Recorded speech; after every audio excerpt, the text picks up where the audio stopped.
नमस्कार मित्रों, आप सभी का स्वागत है। इस वीडियो में हम लोग बात करेंगे, अध्ययन करेंगे केबल और तार के संबंध में पूछे जाने वाले महत्वपूर्ण प्रश्नों के संबंध में। पिछली क्लास में आप लोगों को बताया गया था केबल के कंस्ट्रक्शन के बारे में। तो 3 कोर केबल और 4 कोर केबल के बारे में हम लोग डिस्कस किए थे। आज जो उससे संबंधित जो प्रश्न छूट गए थे उसको इस वीडियो में हम लोग शामिल कर लेते हैं और जो महत्वपूर्ण क्वेश्चन पूछे जाते हैं उसको डिस्कस कर लेते हैं। क्योंकि होता क्या है कि बड़े चैप्टर पढ़ने के चक्कर में ये छोटे छोटे प्रश्न हम नहीं पढ़ पाते हैं और आपके एग्जाम में इनसे भी क्वेश्चन पूछे जाते हैं जो कि गलत होने की संभावना बढ़ जाती है। तो संपूर्ण तैयारी को देखते हुए इस वीडियो को बनाया जा रहा है।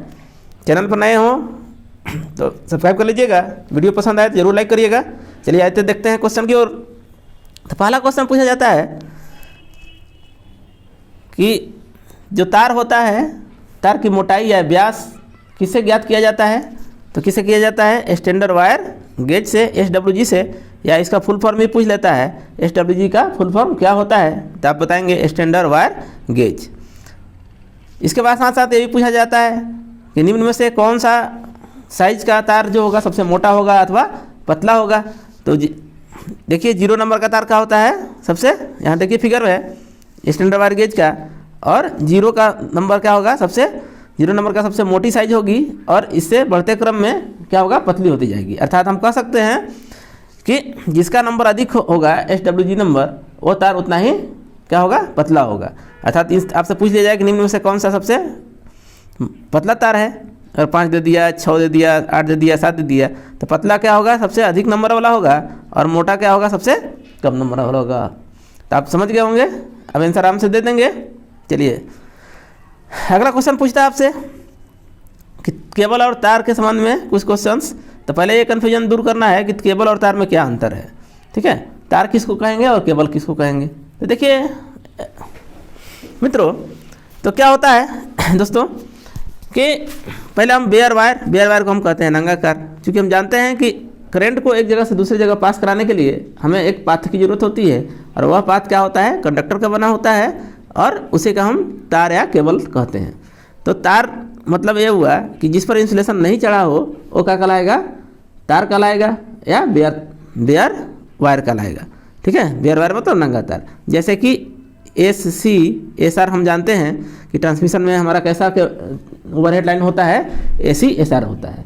तो AC SR क्या है, एक बेयर वायर का उदाहरण है, यानी नंगा तार का उदाहरण है। तो आपसे क्वेश्चन एग्जाम में पूछा जा सकता है कि बेयर वायर का प्रयोग कहाँ होगा, तो ओवरहेड लाइन में होगा, और कहाँ नहीं होगा, तो अंडरग्राउंड में नहीं होगा। और कहाँ हो सकता है, ट्रांसमिशन लाइन में और डिस्ट्रीब्यूटर लाइन में हो सकता है। तो उम्मीद करते हैं आप समझ गए होंगे। यह क्वेश्चन पूछा जा सकता है SCR उदाहरण है किसका, तो बेयर वायर का। चलिए नेक्स्ट है इंसुलेटेड तार। इंसुलेटेड तार किसको कहेंगे, यानी जिस कंडक्टर पर इंसुलेशन चढ़ा हो वो क्या कहलाएगा, इंसुलेटेड तार कहलाएगा। और वो क्या होगा, सिंगल कोर होगा, मतलब कि उसमें एक ही कोर होगा, वो क्या कहलाएगा, तार कहलाएगा। अगर एक से अधिक तार होगा तो वो केबल कहलाएगा। अर्थात हम ये कह सकते हैं कि केबल क्या और तार में क्या अंतर है। इंसुलेटेड तार को हम केबल भी कह सकते हैं, सिंगल कोर वाले को, लेकिन 2 कोर को हम तार नहीं कह सकते हैं, इंसुलेटेड तार नहीं कह सकते, उसको हम केबल कहेंगे।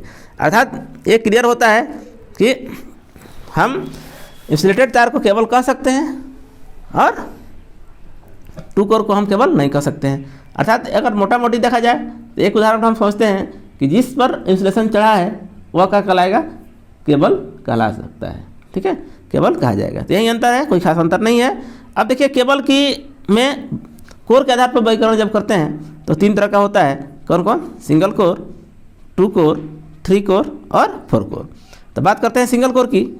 अब सिंगल कोर का मतलब क्या है, देखिए इस टाइप का है। सिंगल कोर जब हम पढ़ेंगे तो क्या होगा कि एक तार है, इस पर इंसुलेशन चढ़ा है, वो क्या कहलाएगा, सिंगल कोर केबल कहलाएगा। या इस टाइप का है कि कई पतले पतले कंडक्टर मिलकर एक कोर बनाया गया है, उस पर क्या है, एक इंसुलेशन चढ़ा है। तो दोनों स्थिति को हम देखते हैं। आपसे क्या क्वेश्चन पूछा जाता है, तो पहला नंबर हो गया कि ये सिंगल क्वेश्चन पूछा जाएगा। सिंगल कोर जो होता है वो सिंगल कोर का प्रयोग कहाँ होता है, तो हाउस वायरिंग में प्रयोग होता है। मुख्य रूप से कहाँ होता है, हाउस वायरिंग में सिंगल कोर का प्रयोग का होता है। और ये एक कंडक्टर का भी बन सकता है और मल्टी कंडक्टर मिलाकर भी एक कोर बनाया जा सकता है। तो दूसरा क्वेश्चन यह पूछा जाएगा आपसे कि मल्टी कोर कंडक्टर मतलब कई कंडक्टर को मिलाकर एक कोर क्यों बनाते हैं? तो एक फिक्सेबल बनाने के लिए किया जाता है। और इसका जो शेप होता है, जो एक शेप दिया जाता है, देखते होंगे एक थोड़ा सा ट्विस्ट होता है, उसको कहते हैं सेक्टर। क्या बोलते हैं? Sector shape. तो भी क्वेश्चन पूछ लिया जाता है कि जो तारों को ट्विस्ट किया जाता है वो किस शेप में किया जाता है? तो क्या कहते सकते हैं हम उसको? सेक्टर शेप कह सकते हैं। क्वेश्चन पूछा जाता है कि सेक्टर शेप में किया जाता है, किस तरह किया जाता है? सेक्टर शेप में। अब देखिए क्वेश्चन ये पूछ देता है आपसे कि जो कई कंडक्टर को ट्विस्ट करके सेक्टर शेप बनाया जाता है, या उसका एक टर्म दे दिया जाता है कि 7/22 या 5/22 या 4/9/12 जो भी हो, एक अंश और हर मैंने फ्रैक्शन के रूप में व्यक्त किया जाता है। तो 7/22 को लेते हैं। अब क्वेश्चन आपसे पूछ देगा 7/22 केवल है, इसमें 7 क्या है, 22 क्या है? तो जो अंश होता है, अंश क्या कहता है? वो इसमें एक कोर में जितने पतले पतले कंडक्टर हैं उसकी संख्या बताता है, और हर जो है एक कंडक्टर की साइज बताता है, कितने SWG का नंबर है। तो आप उम्मीद करते हैं समझ गए होंगे।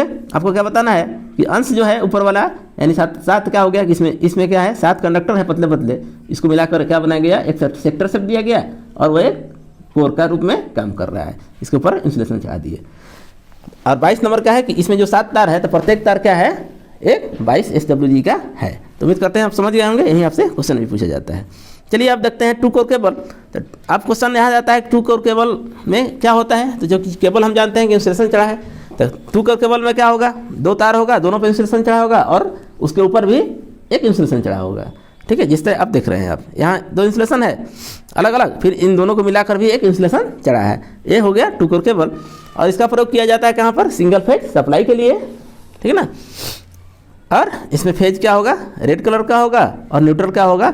ब्लू या ब्लैक, दोनों में से कोई आंसर हो सकता है। तो क्वेश्चन यहाँ कलर ही पूछता है, इसको ध्यान रखिएगा। तो 2 फेज का नहीं पूछता है, 3 फेज और 4 फेज का पूछता है।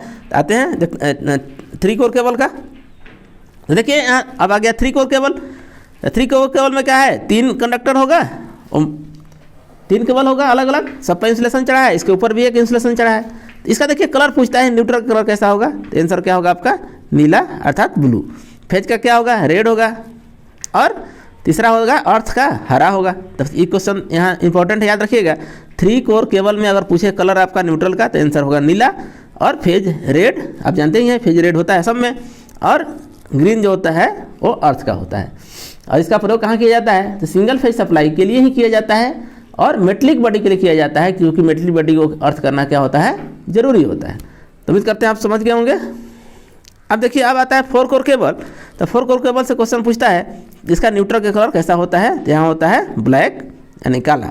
यही कन्फ्यूजन होता है। अगर क्वेश्चन पूछा आपसे 3 कोर केबल में कलर का रंग, ठीक है, तो क्या नीला, और 4 कोर केबल में ब्लैक, ये चीज़ ध्यान रखिएगा।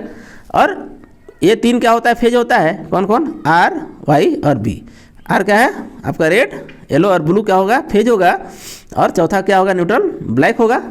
तो क्वेश्चन आपसे पूछा जाएगा कि 4 कोर केबल में न्यूट्रल का कलर ब्लैक और 3 कोर केबल में न्यूट्रल कलर ब्लू। ठीक है, तो उम्मीद करते हैं आप समझ गए होंगे। और न्यूट्रल कलर क्या होता है?